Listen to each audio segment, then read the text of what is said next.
Je vous adresse tout d'abord tous mes meilleurs vœux pour cette nouvelle année et pour bien la débuter, posons-nous la question de l'adéquation de la nouvelle PAC avec la nécessaire transition agroécologique.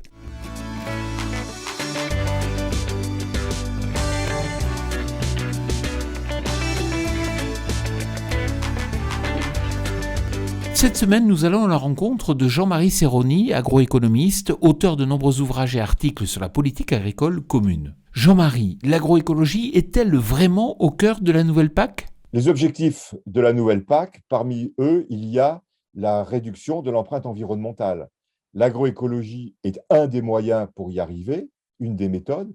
Par contre, ça n'est pas la seule et ça n'est pas le cœur des choix européens en matière de politique agricole commune aujourd'hui. Cette nouvelle PAC va-t-elle réduire l'empreinte environnementale de l'agriculture ? Alors, elle est très critiquée, mais je pense que sur le fond, elle va accompagner la réduction de l'empreinte environnementale, à la fois par la conditionnalité des aides, qui est plutôt renforcée, les aides directes du premier pilier, mais surtout par cette nouveauté que sont les écoschémas, et en particulier par les choix spécifiques à la France, qui est d'accompagner la transition par ces éco-programmes. Et donc, ça va amener les agriculteurs à réduire leur empreinte environnementale. Mais cela permettra-t-il pour autant d'atteindre les objectifs du Green Deal ? Je pense clairement que la réforme actuelle ne permettra pas d'atteindre les objectifs du Green Deal, dont l'objectif principal est la neutralité carbone, donc la réduction des gaz à effet de serre.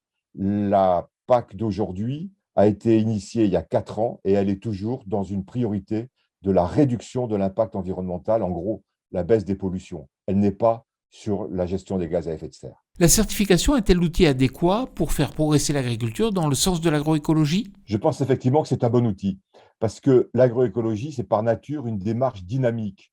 Or, la certification permet justement d'accompagner cette évolution au fur et à mesure des audits successifs qui ne certifient pas un État, mais une démarche, un mouvement, une dynamique. Et en ça, le fait que la France ait choisi de mettre les certifications bio, HVE ou d'autres au cœur des éco-programmes est, je pense, une démarche intéressante pour accompagner l'agroécologie. Et ça va sans doute préfigurer une évolution moderne de la politique agricole commune future. Merci Jean-Marie. Quant à moi, je vous retrouve la semaine prochaine sur TV Agri pour un nouveau regard porté sur l'agroécologie. Bonne semaine à toutes et à tous.